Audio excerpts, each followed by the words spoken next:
Welcome, survivors, burnout community, and those just interested. It's Kelly Booboltz, trainer, author, speaker, and your burnout prevention mentor. Burnout is not taboo. It's our reality in this chaotic, fast-paced world. But we're not going to let it drive the narrative to our stories.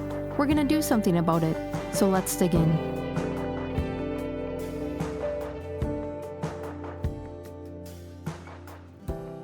Now, before we begin, I want you to know that this isn't a clickbait type of title. This is just approaching people management and people strategy in the same ways that I learned in manufacturing how we address products. And there was 4 principles that we would focus on when addressing quality issues or trying to improve a product line or releasing a new product line that I think we can approach people strategy with the same type of techniques. So let's not use people like products. That's not the intent of this video. This is using the principles that we use on products to approach people strategy with the same intent. When approaching people like products, there's 4 factors that go into it, and we can use that back to how we approach people strategy, how we can get budgets, how we can approve certain trainings and initiatives to get focus and more intention on our workforce. Your workforce is costing you a lot of money when you're not tending to it.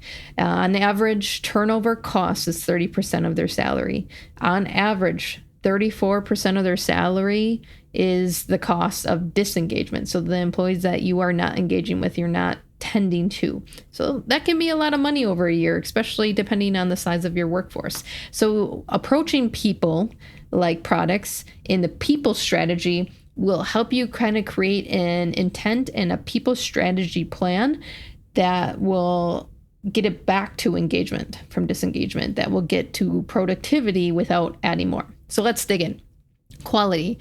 So do you have the people in the right seats? Right people, right seats. When you look at quality control in manufacturing, it's different lubricants that do better versus others. It is speeds, it's heat or cold. It's how fast the machine is running or slow that will cause quality issues or quality optimization. So are you doing that with your people? There's some people that we say, well, Joe can do work at this level, so then Joey should be doing work at this level. And they're 2 different people and 2 different human behaviors. So really it should be focused on individual quality control. Can Joey even do the work that Joe is doing? Or can he work at that type of pace? Or is he more analytics and software integration? We have to look at the individual. What is the quality that they provide? So if we have them in their skill set, if we have them in their work style, they actually have a lot of productivity output and it's high quality. We're diving into their strengths and their internal motivators and providing that natural energy that they will give you higher quality work. So when you look at quality, make sure that you're looking at this as an individual and not in a comparison, because each machine performs differently. Each product performs differently on such machine. So when you look at quality, you want to be looking at work styles. You want to be looking at where are they the most productive and provide the most value in their skill set. And that's the seat that they should go in. When I have looked at this, right people, right seat with clients, you'll find that some leaders shouldn't be in leadership positions. You'll find that some people in very routine tasks are slowly dying in their role every day because they don't want to do routine tasks. They want to be the visionary. They want to have that adaptability.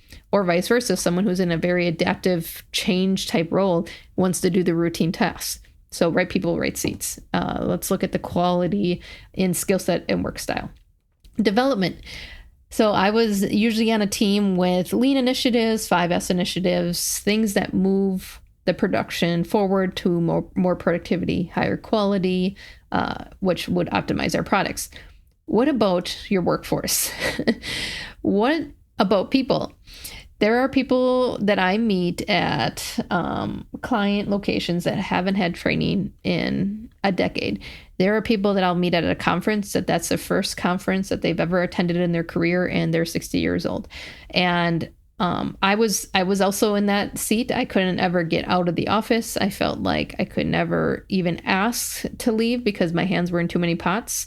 And when you get out and you can see different people at the conference, you can get out of your walls, you can brainstorm, you can breathe a little bit and see what the industry insights are. You can see what other people are doing to overcome hurdles.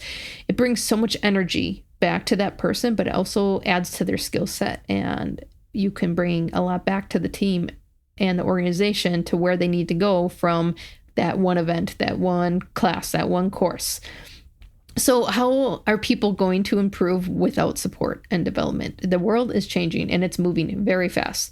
And that doesn't have to be a scary notion or picture if you're developing your people. If the world's moving this fast and you're developing your people every 5 years, you are way behind.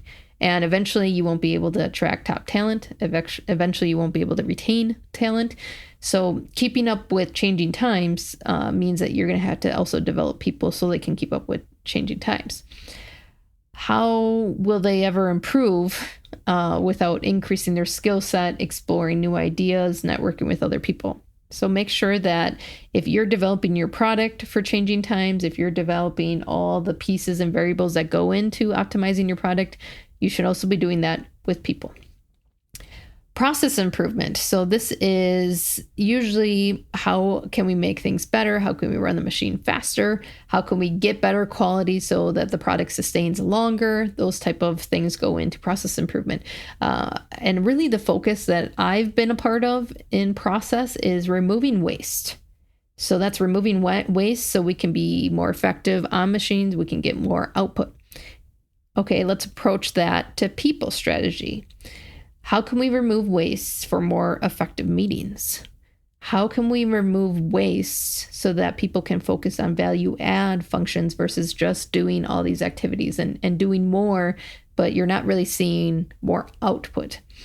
How can you look at tasks that actually need to be done and need to run through the business in a more effective manner, in a more automated manner, in decreasing the dysfunction between pass-offs and department? We go through this in the workflow productivity optimization in the workforce energy management model, but what I see is we've always done it that way. What I see is, oh, that's too much work to address, but it's causing dysfunction across the whole organization. So let's break it down to bite-sized pieces and start attacking it. Because there's double duty work going on, there's dysfunction and pass-offs, and there's a lot of waste there. So where we can advance technology, where we can advance pass-offs, where we can advance people's schedules back to focus instead of just doing activities and putting more effort into value-add work, will actually increase productivity, will be that process improvement that helps your organization thrive and get back to energy, but also get more output. And all those pieces go into workflow. So that's process improvement. The last one is prevention. So in maintenance, in our systems, we always had preventative maintenance schedules and it didn't miss a beat. Managers would get reports if it was late, because if you didn't do the preventative maintenance, the machines broke down. If you didn't do the lubricant changes, machines would break down, or we would have quality issues on the product. If you didn't do preventative maintenance, we have bigger issues. Look at your workforce. What preventative maintenance have you done on your workforce? What things are you doing to make sure that they don't hit rock bottom of burnout? What things are you doing so that they don't leave and you get that resignation letter?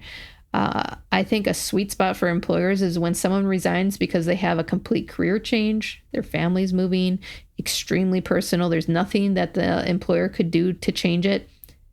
That's the only resignations you should be getting. And that's the sweet spot. Right now, we have turnover because people hate their boss. Their boss micromanages them or treats them poorly.